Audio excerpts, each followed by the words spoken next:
Me.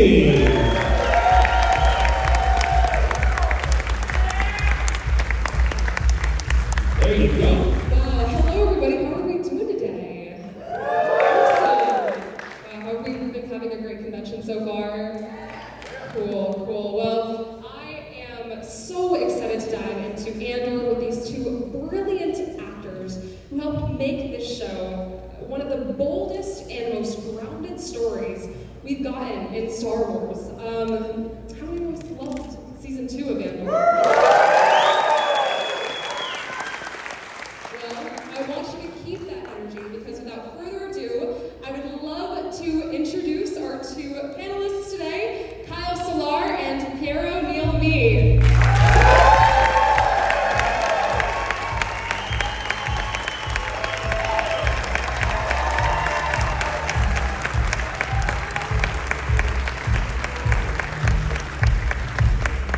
Would you like to share the couch in the middle? So this is cute. This is nice. I feel like you guys should have the bigger couch. I feel kind of like I'm at This is fine. How are you guys doing? Yeah, so Yeah, this is great. It's casual. How's your convention been today so far? It just got awesome. Yeah, no, really good. How about you? yeah, great. Yeah, it's crazy. You guys are amazing. Yeah, it's been a lot of love in that room. Have you seen any Erskine and Cyril cosplays tonight? Zero cosplays. There were. They might be here. There he is. Oh, nice!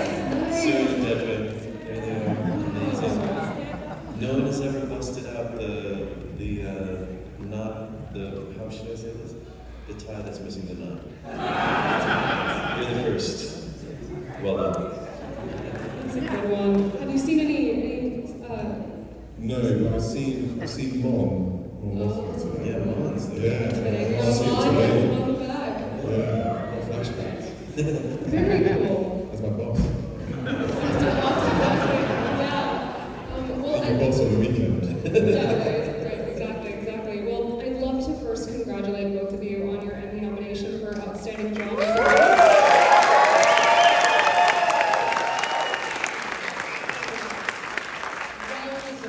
Well deserved. And even among many other things like costume design, even production design, so much. And a substantial amount of work went into the show. And I wanted to start off by asking, when you both first got the call that you'd be stepping into the Star Wars universe in a show as vast and unique as this one, how did you react?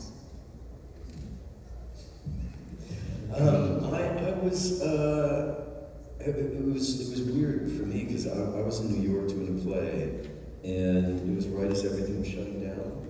And then I got a call from Tony that was like, oh, and also there's this, and I was like, I don't know, the world's kind of falling apart, maybe. And so I didn't. For a minute, I was questioning it, just about everything I think in my life. And then I spoke to my nephew, who at the time was like 7, and he just was like, Star Wars. And I was like, oh yeah, it's Star Wars. It's an absolute yes.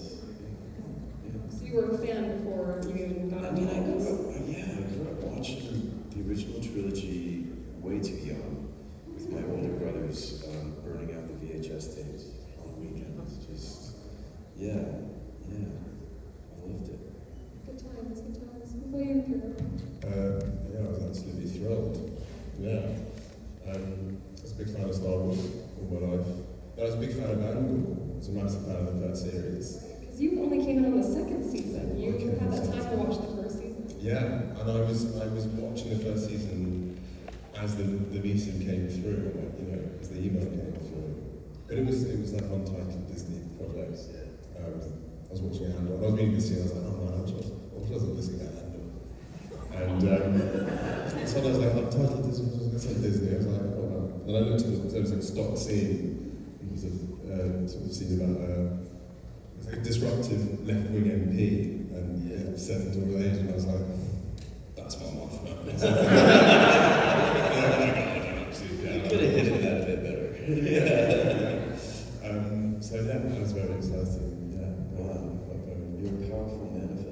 Could you also do that this way? Yeah, okay, let me chat. Yeah, let's strike some deals. So yeah, it's very happy Very cool. to join. Coming to conventions, because I know both of you, how long have you been doing conventions for? I think maybe only a couple of years. Yeah. So you're sort of like both new to this. This is your first con in Texas, I believe? My first con in the States. Wow. Oh, in the States.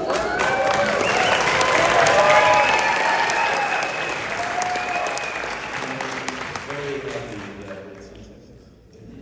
I love this state. Well, having you here. Like, I see that like I'm from Texas. I'm not from I know, it's But it's cool to have you guys both here talking with us. Well, I definitely want to dive into the acting side of things. Piero, I know you've studied theater, and you do theater, and as well as you, Kyle. How does that, how does that work when it comes to your acting in television and film? I don't know. I mean, they're really different. Yeah. Really different. But I think in terms of relation to Andor, Tony and Nina Gold, who casted, we're pulling a lot of people from the theater community in London.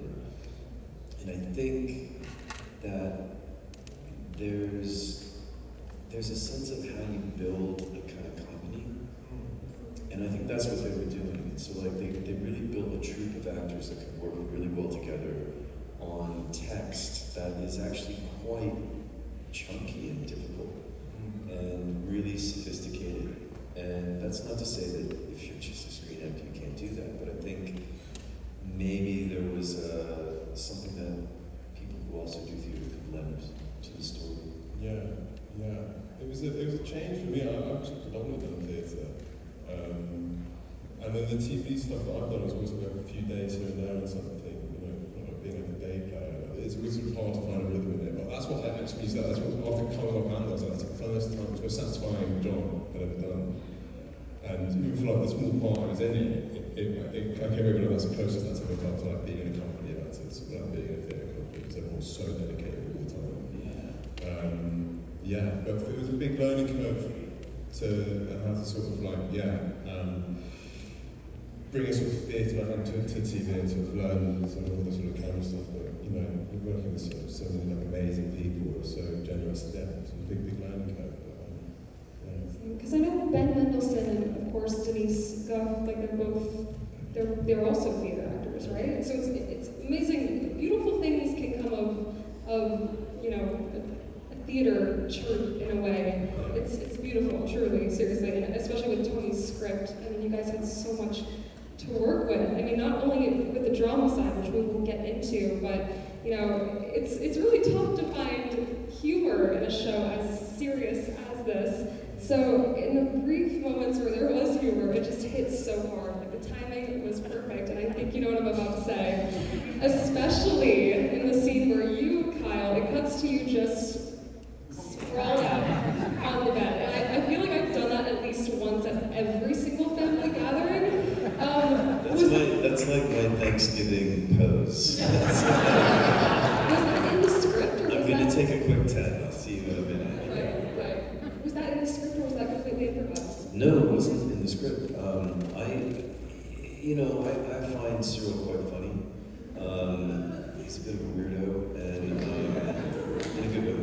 But like I kind of look for opportunities to insert the funny, I think. And Ari, who was directing that section, was like, we wanted to get you kind of leaving the kitchen and maybe going into the room, but I don't know what you do. And I was like, well, I know what I would do.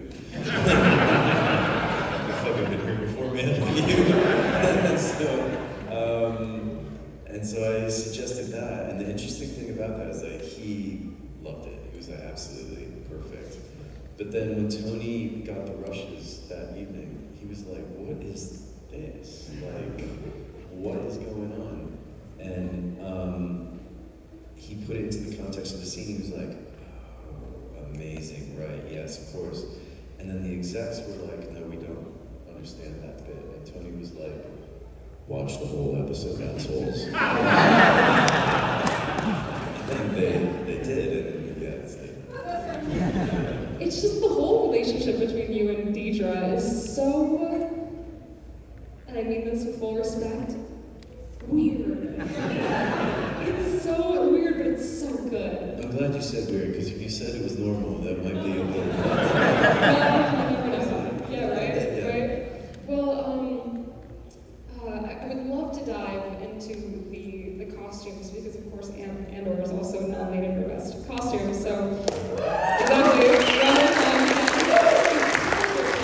I mean, from your clean Chandrillin outfits, Piero, to Cyril's tailored outfits, probably ironed by your mom, like Mama Karn. How did the work of Michael Wilkinson, the costume designer, invoke a deeper understanding of each of your characters? I like the way that Michael's sort of obsessed with cultures and sort of different cultures. I think he uses that sort of inspiration in his design. So I think it made, personally, it made me feel like very much part of the culture. And I think you can, and then sort of building up from there, I think it's a good, it sort of informs the world that you're from quite well. And it's, I mean, we talk about like it affects the way you stand, the way you hold yourself, I guess, what you wear. So, wearing that stuff initially, you then start building an idea of I guess, physically how you are. Yeah, totally. I'd never worked on something where the psychology of the character was so present in the costumes. And standing a certain way, like, Cyril's clothing was tailored to within an inch of its life. And so, I already thought that he should, because Michael, we had meetings with Michael, and he'd be like, what do you think? And he had all these mood boards that he wanted to know. He had ideas about the character anyway, but he wanted to know what we were working on, what we thought. And then he worked from there. And so I put those costumes on, I had to stand a certain way, you walk a certain way, and you start to think and behave a certain way. And it's just like, he's an absolute genius. He should win every single award. Absolutely, especially with Mon Mothma's costumes. Oh my god. Amazing. Yeah. Unreal. I mean, if you ever have the chance to see them just up close, whether it's like in a book or like, don't they have an Andor, Arc of Andor, or Andor costumes book coming out? It's coming out, right, it's coming out. But it should be in the museum. It Yeah. absolutely Like, should. it should be in the museum, and you should go up and be able to just like drool while looking at it. Yes, which will happen involuntarily. And they're great to wear. They also they never mess up. It's always like it just fits perfectly. Yeah. So it never sort of interrupts you, and everything's functional as well. Exactly. Yeah. I wanted all of the Gorman's costumes, like just for my everyday life. Absolutely. Yeah. Well, what I love, actually, jumping off of your statement about your Gorman costume, eventually, we've all seen season 2, we know what happens. Yeah. No. When Cyril dies. What?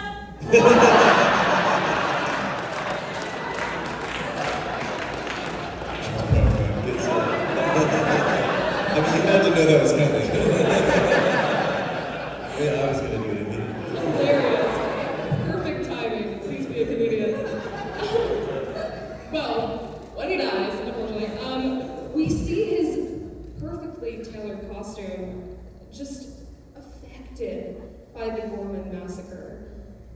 I think that reflection of like your arc as a character is so deeply rooted in the collaborative experience between you and Michael Wilkinson, like you as an actor, being able to, was that something that like you noticed about your costume, just that gradual, getting dirtier and dirtier until you just... Yeah, it's something that we worked on. And I thought it was really poignant in that you can see Cyril very clearly becoming affected by living on Gorman, by adopting their clothing and their lifestyle. And, he on one level you could be like, oh, he just loves fashion.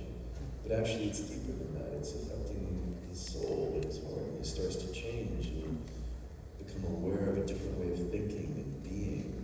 And then you see the kind of the pain that he has caused, and the detritus and the dirt and it's all just being caked on him, these beautiful clothes that he he is a Gorman, and he is basically, at that point, he's the one that caused the massacre. So it's like, yeah, I thought it was kind of brilliant how he did that. I want to piggyback off and just continue that scene. When Cyril saw Cassian after all this time, he went from being completely dazed to full of rage and focused on one thing, and it was Cyril's.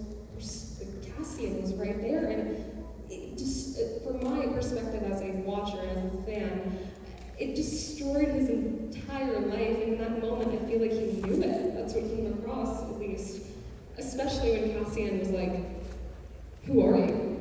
I was like, oh my god, and then it happens, and I'm like, I was on my feet screaming at my television. I said television like it's, I don't know. But really, I mean, it's chilling. Can you talk about that scene and how you were, how was your approach to that as an actor internally? I mean, that whole Gorman sequence we filmed for like almost a month, I think, in the bitter cold late January. It was a particularly cold January in London, and it's all outside, and that fight sequence was like, we had like 3 days, which is pretty good, but for a fight like that, we should have had about 5. And I didn't really have to do much work, because we'd done the whole Gorman sequence, and just being in that environment, which Jan Schmetz, who was directing that episode, was like, I mean, he was incredible. He did a documentary on Afghanistan as one of the first things he did. He's worked in war-torn countries, and he created an environment that was very palpable with that energy. And so we were all kind of like fucked up by the time we were doing the fight. So it was like, it was quite real. But it also felt like just a genius piece of storytelling from Cyril's perspective, in that his whole life is turned upside down in 10 minutes by his meetings with, who's the head of the Gorman Front? Yeah.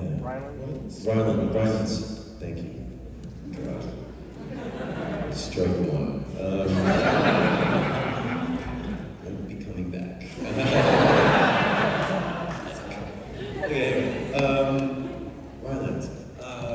Meeting with Rylance, and then Dedra, and then seeing what the Empire is doing, and then realizing that he's responsible for the massacre, and then seeing the fucking guy that he has been hounding for 3 years, that he thinks is responsible for all the bad things in his life.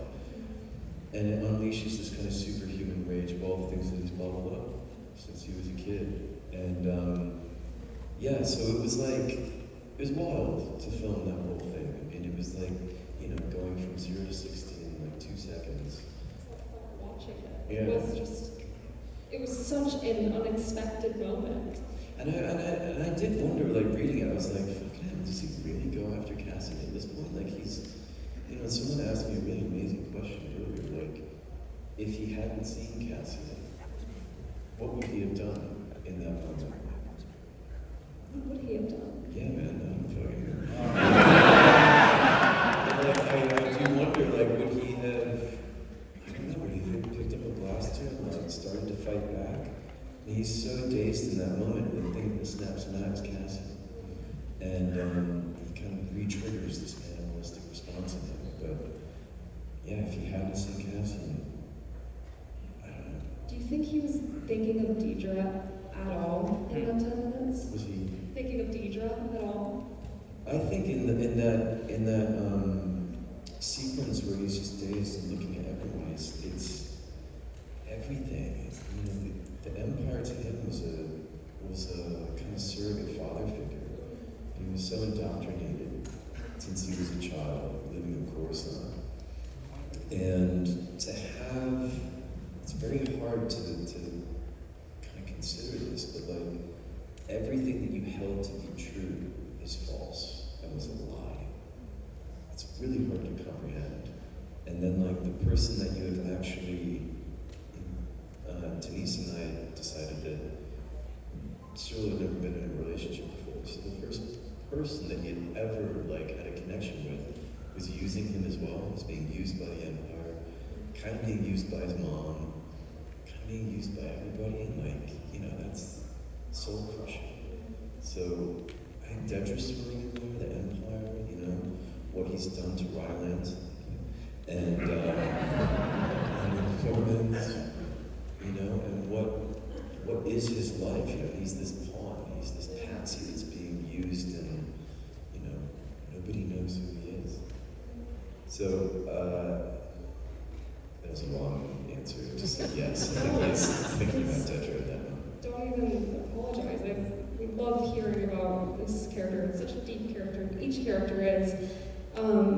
You know, Kira, I want to jump to you because during the wedding, there's a moment where Erskine tells Luthen that Mon Mothma is like a surrogate parent to him. Yeah. And I wish we would have seen more between you and her, but the moments that we did see of you both were very touching and real. And as a matter of fact, we were chatting earlier, if it weren't for your character, Mon Mothma wouldn't have gotten to Yavin. We wouldn't have gotten. It would have been completely different if it weren't for you. Yeah, it's all me. It's all you. It's all you. It's It's true. all Erskine. She would have never arrived. So, I'm sorry. Yeah. No, I was going to say, but that's the brilliant thing about what Tony's done. He's like created all these characters who are fundamental to actually, like, really, if you endgame it, like the Death Star being destroyed. Like you were literally a crux in that whole story. Yeah, but as you say this, like, it's that story, the whole rebellion is full of, like, however big, tiny or small, but like small acts of rebellion, you know, littered throughout the whole thing. You know, like those two people who like don't let the door open to sort of shut off their feet. Yes. You know, even that is like a tiny moment, but from those two, like a significant act of rebellion. So yeah. It's like a game of chess. Every piece is important, no matter if you're a pawn, or if you're a king, if anything. It's incredible how. So, was there a way that you approached formulating the layers of your character when you kind of realized that you are such a vital yet concealed part of the rebellion? No, not really. No, I think I just take it moment by moment. I think sort of try not to think about it. I think I'm just trying to think about what exactly is needed, what his job is exactly in that moment, rather than leading up to a certain point. I think, but I think I did try and I guess in the sort of 9th episode, was it 9th? I don't know. The getting out of Welcome to Rebellion. I'm sorry. Oh yeah. Jesus, straight to.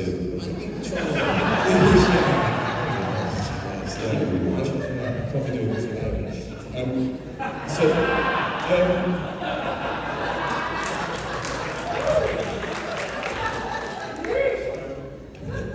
Please don't go first.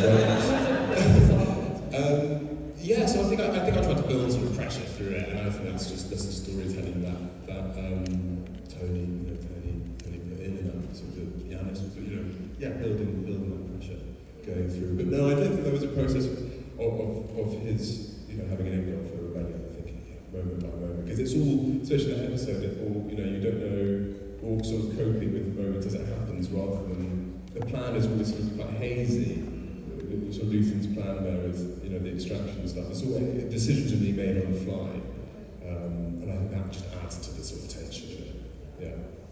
Did you ever watch that episode of Rebels with your charger? And only like halfway through filming. So Erskine is in Rebels. He's like a character in the cartoon. Is it Rebels? Is that not straight through? If you said what's Rebels? We'll probably be close. It pops up like Rebels episodes, it's like super different. Josh Brolin. You know Josh Brolin? He's in Silicon Valley. He's big head in Silicon Valley. Just like very different. It's a funny character. That's good enough. But I only saw it halfway through, and I couldn't come in, halfway through filming and then suddenly started speaking like that. It's quite strange. You could have done it. Maybe, yeah. Probably wrong. I loved Erskine. The hair. Do you talk about the hair? It was, can we talk about Oh, yeah, we can talk about that. Was it real? That's my hair. Yes. That's my hair. Yes. Very proud of it. Yeah, he did a good job. That was the character, really. I was just sort of, it was a vessel for the hair. Yeah. Well, The pompadour.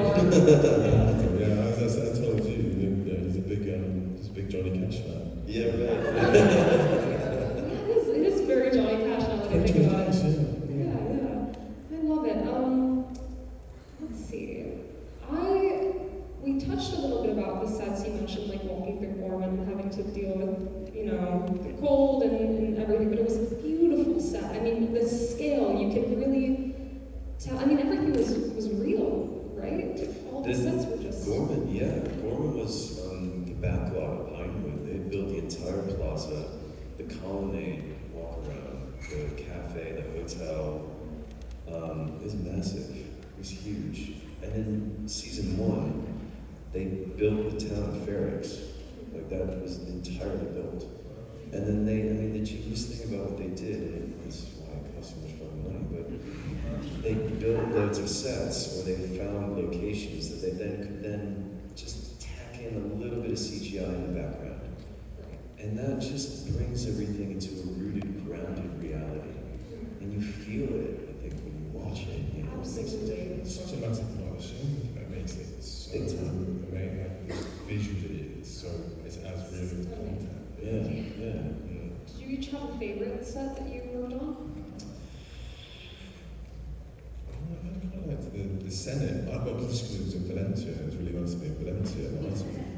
I liked all of that.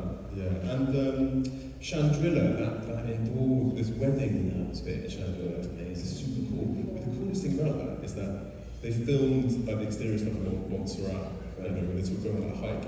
But in the wedding, there was a whole wall outside the windows of the set. It must have been as tall as this, and almost as long. And it was like the mountains in Montserrat, hand painted, the whole thing. Yeah, it was absolutely mental. So it's just like, it worked. Yeah, it was incredible. Yeah, it was really cool.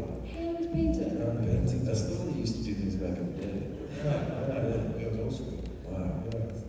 It's incredible. I had no idea. Wow, well, I definitely want to get to some fan questions. We have a microphone here, so if you'd like to start lining up, we can take a couple. So if you have a question, please jump up. Yeah. Perfect. Before we jump into that, I have one more question for you guys. So, the writers on Andor, the Gilroys, everybody, genius writing, from the monologues to different moments between characters. My favorite line, not only in Andor, but in any piece of Star Wars within the last few years, and I'm going to say this without getting emotional, because every time I think about it, I get emotional, but it's "you're coming home to yourself." I think that is such a beautiful line.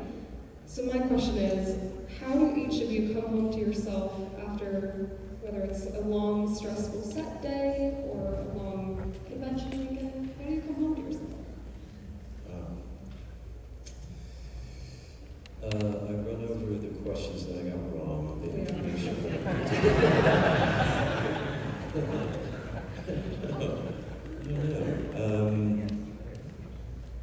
I meditate a lot. Me too. Yeah. That's my bad. What about you? Pumpkins. Nice. I gotta tell you, meditation and meditating is fucking it'll never taste as good. Yeah. Nice. Gotta say it. I said, and friends, I think. Yeah. Great. Now let's do a couple questions, and then there's a special surprise coming up here in a little bit. But we'll see. All right. Going back to catatonic Cyril, we never really saw him flop on the bed. Yeah. So could you demonstrate what that would look like? I gotta say, it was a creep. It wasn't a flop. It was you know. The actor Trino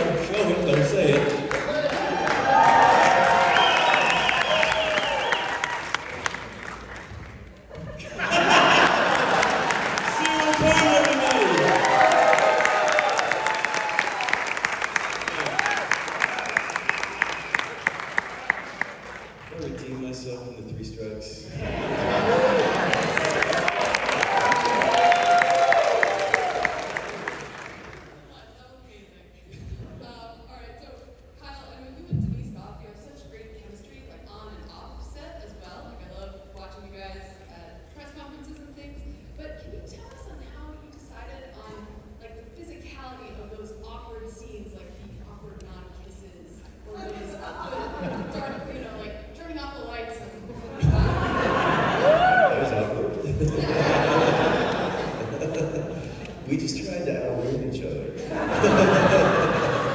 And it was kind of unspoken at first. And then we were like, "You're just trying to be really weird." I was like, "Yeah, aren't you?" She's like, "Yeah, I'm just trying to outwit you." So we also couldn't really imagine like how the hell would these two things like be in a room together alone.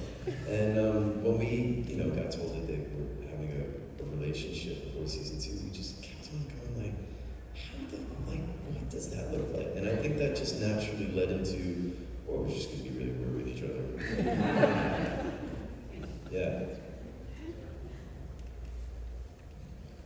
Hey guys. Hey man. So I heard that Andor was originally planned for more than 2 seasons. If you guys were to get more time, are there any more elements and characters or any storylines you might have heard about? Seems like there's one future. Get more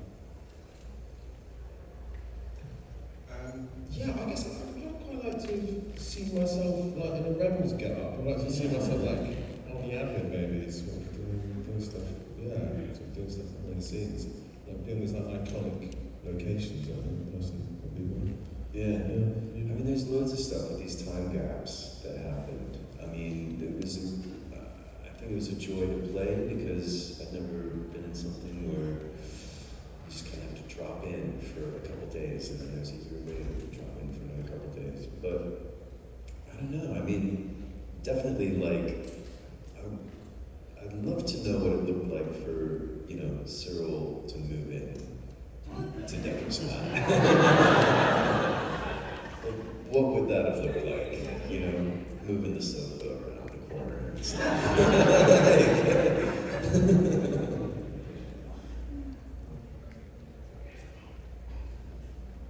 So, more around like season 1, when Cyril was like starting to become a character, some people compared him to the character Norman Bates.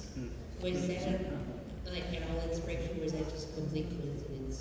No, that was a complete coincidence. What I did see after they had done my kind of makeup tests and everything was I saw Twin Peaks very clearly. And I think their inspiration for the hair was more Mad Men and everything, and they kept on saying that. And I was like, yeah, but I'm giving very big comic blocking vibes right now. But the Norman Bates thing it didn't surprise me. I mean, I can see it, especially with Edie being his mother. yeah. My question is for the both of you. Was there any props or any clothing items that you would have loved to take home with you?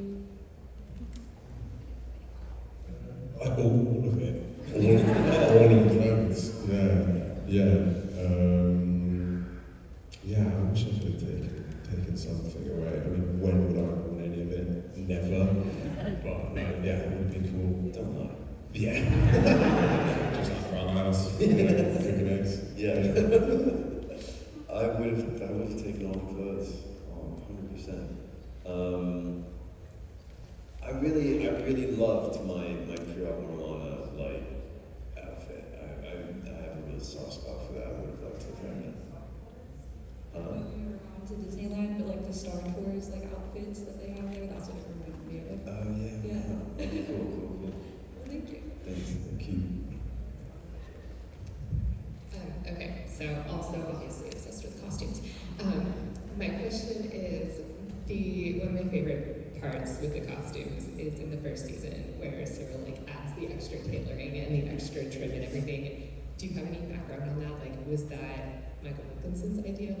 Was that written into the script? How did that come about? That was in the script. Was it in the script? Okay. Yeah, and that's one of the first things I read, and I was like, that, and reading the scenes with his mom, I was like, oh, I know everything I need to know about this guy. Oh yeah, that's fine. It's okay. Thank you. Hey guys. Hey. So mine is more just about the fact that Star Wars is obviously a really diverse set of properties at this point, ranging from little kids and engagement there to obviously adults that have grown up this for a long time. And I wanted to say it's really awesome that you guys got to be a part of a project that takes itself so seriously and has really complex characters and story elements to it and everything that we was there a level of pressure that you guys felt that was a little bit different than other Star Wars projects since you guys were kind of pioneering this side? I mean, yeah, a little. I mean, yes and no.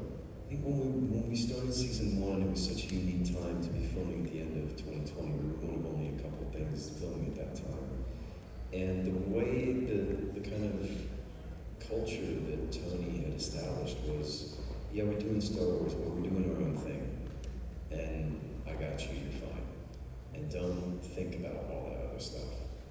And he did some Jedi mind trick where we just kind of were like, yeah, okay, fine. And we had to remember that we were actually in Star Wars. And Denise and I talk about this a lot, that we didn't really fully understand what we were getting into until we did press for season 1 and started to come into contact with people who had grown up with it, who like really are the key holders for what this story means for generations of people, right? And then, as you say, you're meeting people who like, they've got their grandkids and their son or daughter and the, grandparents, and they're all like loving it together. And I haven't been part of something that has that kind of generational reach. And so when we were doing press for season 1, we started kind of freaking out. We were like, oh my God, what have we kind of gotten into? We realized we got into this family. Like a family who are really protective of this story and really love it. And that felt kind of overwhelming, but really amazing. So then season 2 happened, but like, I guess we just felt really held by the fans, because season 1 did all right. So the pressure, somehow, I don't know what Tony did, but the pressure wasn't, I never really felt it. I don't know, did you? Yeah, I felt a bit of pressure, yeah. But you were coming in, that must have been a difference. And also, having seen the first series and thinking it was like one of the best series of TV I'd seen, and not just Star Wars content, like TV in general, and being a massive Star Wars fan, and understanding the fan base of being like, don't come in now and like, fuck this up. But I don't think the positive of being enough to necessarily fuck it up, but I did want to, I think being a fan, you're like, God, this is, incredible, and I did feel a bit of pressure to, I had to forget I was in Star Wars rather than sort of remember I was in Star Wars. Maybe that's what I did, subconsciously. It's not, it's just, it's just a job, It's just a job, just get on with saying the lines and get some fun. But then very quickly that sort of dissipated. It was such the set was such the vibe was such a family vibe, and it was just like funny and brilliant. And then, there's a pressure to do it for the fans, to not let down, because it's such an incredible fan base, and all so dedicated, and it means so much to, like, all of us, me included, being a fan, so, but, that dissipates, and now it's, like, unbelievably privileged to have been in a position where I can sort of count myself as part of the Star Wars community, so the pressure was worth it. Thanks, man. Thank you.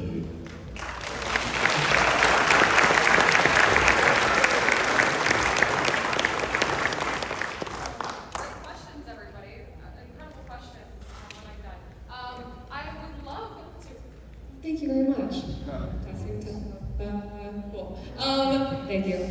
I heard a little birdie told me that the 501st and the Rebel Legion have a little surprise for both of you. So I'd love to welcome them up to the stage.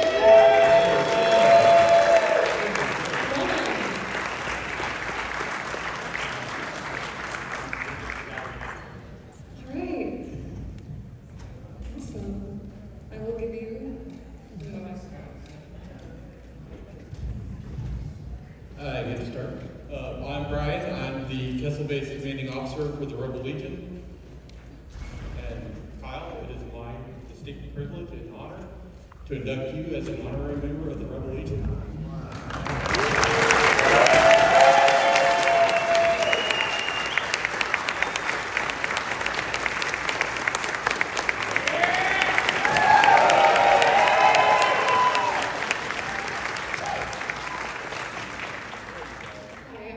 I am for the Dagobah Base Senatorial Detachment, and it is my honor and privilege to induct you, Piero, as an honorary member of the Rebel Legion.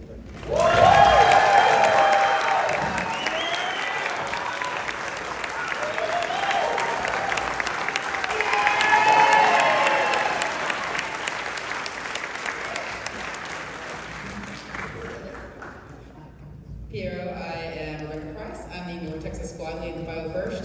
The 501st would like to acknowledge your role in Star Wars Andor. On behalf of the 501st Legion, Star Wars Star Garrison, and North Texas Squad, we're proud to induct you as an honorary member of the Star Wars.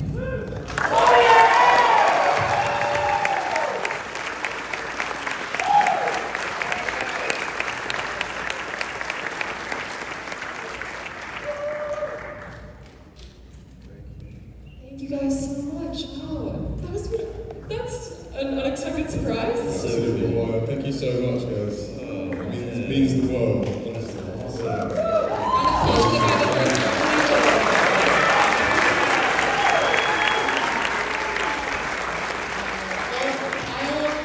Thank you so much for sitting down with us today. This has been such a joy to chat with you and pick your brains about one of the best Star Wars to ever exist. So a big round of applause to them.